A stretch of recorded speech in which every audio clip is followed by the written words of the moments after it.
പണം കൊടുത്ത് വോട്ടർമാരെ സ്വാധീനിക്കാൻ ശ്രമിച്ച ദൃശ്യങ്ങൾ ഞാൻ എല്ലാ ചാനലിലും കണ്ടത് പാലക്കാട്ടാണ്. നിങ്ങൾ കേട്ടില്ലേ? ഇയാൾക്കൊന്നൊരു ഉളുപ്പ് വെച്ചില്ലേ? ഒരു MP ഒക്കെ ആയില്ലേ? ഒരു ജനപ്രതിനിധിയൊക്കെ ആയില്ലേ? ഇനിയെങ്കിലും ഒന്ന് മാന്യമായിട്ട് സത്യസന്ധമായിട്ട് എന്തെങ്കിലും ഒന്ന് വിളിച്ചു പറഞ്ഞുകൂടെ? ഗോപാലകൃഷ്ണൻ ഒരു നമ്പർ അല്ലേ? ഇത് എന്റെ ഒരു നമ്പറാ. കാണിക്കുന്നത് അതിൽ വേണ്ട തെണ്ടി. പണം കൊടുത്തൊക്കെ സ്വാധീനിച്ചത് ശ്രമിച്ചത് അത് പാലക്കാട്ടാണ് എന്ന്.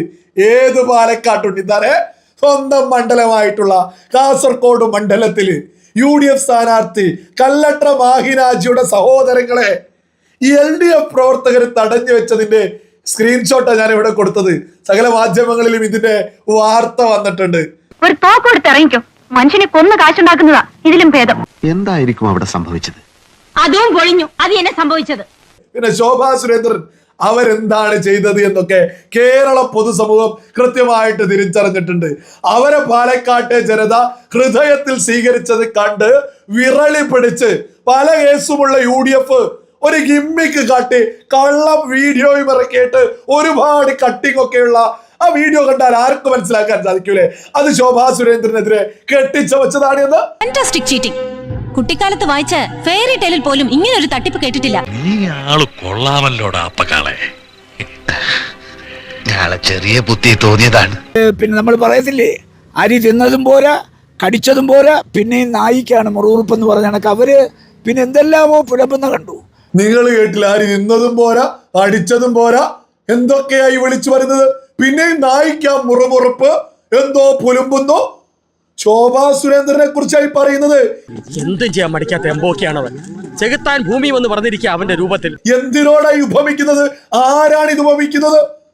ഒരു MP അല്ലേ, ഒരു ജനപ്രതിനിധി ഒരു സ്ത്രീയെ എന്തിനോടാണ് ഉപമിച്ചത്? എത്ര തെറിയാണ് ഈ പറയുന്നത്? എനിക്ക് എന്തായാലും നഷ്ടപ്പെടാൻ ഒന്നുമില്ല. പോയി തൂങ്ങിച്ചവിടാ. അതാ അന്തസ്സുള്ളവൻ ചെയ്യേണ്ടത്. പെണ്ണൊരുമ്പെട്ടാൽ ബ്രഹ്മനും തടുക്കാൻ പറ്റുന്ന ഒരു ചൊല്ലുണ്ട്. അവര് ജനാധിപത്യ സമൂഹത്തിനൊരു അപമാനമാണ്. നിങ്ങൾ കേട്ടില്ല? പെണ്ണൊരുമ്പിട്ടാല് ജനാധിപത്യ സമൂഹത്തിന് തന്നെ ഇത് യഥാർത്ഥത്തിൽ പെണ്ണൊരുമ്പിട്ടലേക്ക് സ്ത്രീകളെ അല്ലേ ഒന്നടക്കമല്ലേ അപമാനിക്കുന്നത്? എടോ, എനിക്കിത് പൊത്തരിയൊന്നുമില്ല. അത്ര നല്ല മനസ്സും എനിക്കില്ല.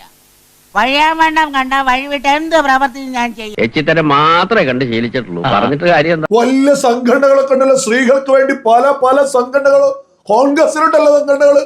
ഇവർക്കൊന്നും നാടല്ല ഇയാൾക്കെതിരെ ഒരു അക്ഷരം ഇണ്ടാതിരിക്കാൻ. സ്ത്രീ എന്തൊക്കെയാ പറഞ്ഞത് അവരുടെ മകന്റെ പ്രായമുള്ള കുട്ടികളെ കുറിച്ച്? ആ കുട്ടികൾക്ക് ഇത്തവണ ഈ സോഷ്യൽ മീഡിയയിൽ അവാർഡ് കൊടുക്കുന്ന ആ കുട്ടികൾക്ക് കൊടുക്കണം. എത്ര മനോഹരമായിട്ടാണ് കാറിൽ നിന്ന് ഇറങ്ങുന്നത്, പണം കൊടുക്കുന്നത്, തിരിച്ചു പോകുന്നത്. ഇവരാരാ കുട്ടികളുടെ കരണക്കുറ്റി അടിച്ചു പൊട്ടിക്കാൻ? ഇവരാരാണ്? ഇവർക്ക് ആരാണ് അധികാരം കൊടുത്തത് ആ കുട്ടികളുടെ കരണക്കുറ്റി അടിച്ചു പൊട്ടിക്കുന്നത്? ഏത് കുട്ടികള്?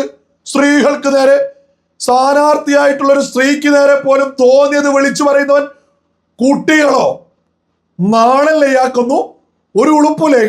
ഇതുപോലുള്ള ചില വൃത്തികെട്ടവന്മാരാ നേരെ ചൊവ്വേ ജീവിക്കുന്ന മലയാളികൾക്ക് ചീത്തപ്പേരുണ്ടാക്കുന്നത്. ശോഭാ സുരേന്ദ്രന്റെ നേരെയൊക്കെ ആര് വന്നാലും അവരെ വെറുതെ വിടൂല. ശോഭാ സുരേന്ദ്രൻ തന്റെ ഇടമുള്ള നട്ടലുള്ള കേരളത്തിലെ സകല സ്ത്രീകൾക്കും അഭിമാനമായിട്ടുള്ള സ്ത്രീയാ. അവരിറങ്ങൂ. സ്ത്രീക്ക് നേരെയൊക്കെ പറഞ്ഞാൽ അവരെ വെറുതെ വിടൂല. കൊത്തി ഇപ്പൊ നിർഗന്ധലയിലും കയറി കൊത്തി. അവൻ എന്റെ കൈ കിട്ടിയ പിഴിഞ്ഞ് ഞാൻ ചാറ് കുടിക്കും.